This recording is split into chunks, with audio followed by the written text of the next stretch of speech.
What if the secret to truly mastering a language wasn't found in a dusty grammar textbook, but, actually buried in the dirt of a countryside farm?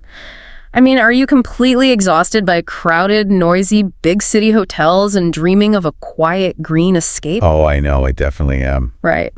Well, today's deep dive is your ticket there. We are exploring mindful travel through hyper-local farm-to-table stays, basically holidays where you sleep on a working farm and eat food grown literally right outside your door. Which is the ultimate digital detox, by the way. It really is. And since you, our listener, are mastering English, we're going to keep the pace nice and relaxed today. We want to naturally explain some fantastic, really cozy vocabulary along the way. Yeah, because the contrast between our usual chaotic digital world and this quiet environment is a great way to look at how native speakers use casual language to just build immediate social connections. So true. Let's look at a traveler from our sources named Lily. So she ditched her screens, booked a countryside trip, and stayed with these farmers, Mr. and Mrs. Green. Sounds pretty ideal right now. Doesn't it? And upon arrival, the sources note the hosts gave her what we call a warm welcome. Right, a warm welcome, which just means they made her feel instantly happy and comfortable the second she arrived. It's cool because it uses physical temperature as a metaphor for emotional safety. Yeah, and Lily actually described her room as incredibly homey. Now, you might wonder, why not just say she got a friendly greeting in a comfortable room? Well, it really comes down to linguistic psychology. By taking a structural noun like home and turning it into an adjective with that Y at the end, it changes a physical building into a psychological state of belonging. Oh, I love that. Think of stepping into your favorite neighborhood cafe, the one with the soft sofas and the warm yellow lighting. Oh yeah, totally different from a sterile fluorescent office. Exactly. You instantly just exhale. That physical sense of comfort is exactly what homey achieves. But, a mindful farm stay isn't just lounging around in a cozy room all day. Definitely not. The next morning, Lily actually joins the morning chores.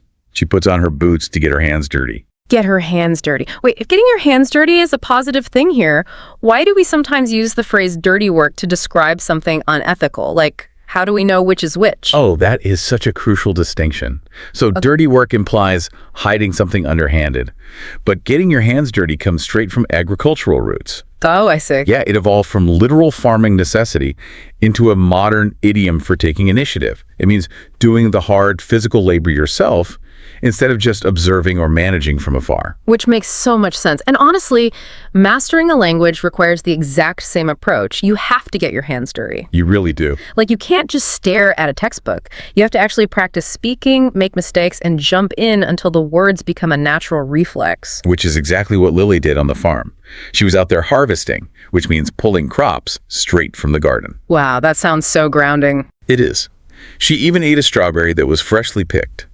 And freshly just means it was picked right before eating. In the context of hyperlocal travel, it implies zero distance and zero time between the earth and the traveler. Right, bypassing the whole industrial supply chain entirely, which naturally takes us from the morning dirt right to the evening table. The best part of the day. Literally. Lily and Mrs. Green head into the kitchen to whip up a hot soup and a huge salad.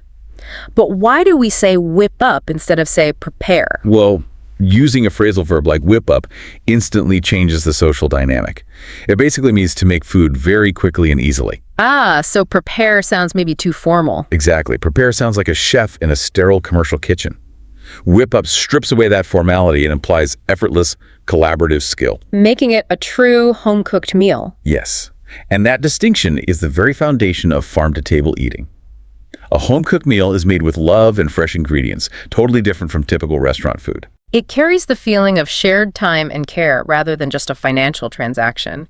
And the climax of that shared experience is when Mr. Green looks at the table and tells everyone to dig in. Dig in. It's almost a literal callback to the soil they were farming that morning. Wait, really? That's such a cool connection? Yeah. It's a friendly, casual way to say start eating. It removes all the stiff etiquette of a formal dining room so you can just abandon the rules and enjoy the harvest together. So to summarize this full farm-to-table journey for you, you start with a homey, warm welcome, Then you get your hands dirty with the harvest. Then you whip up a home-cooked meal, and finally you dig in. Perfect. And understanding these specific phrases can really make your English sound much warmer, more casual, and highly natural. It totally lowers those conversational barriers. Absolutely.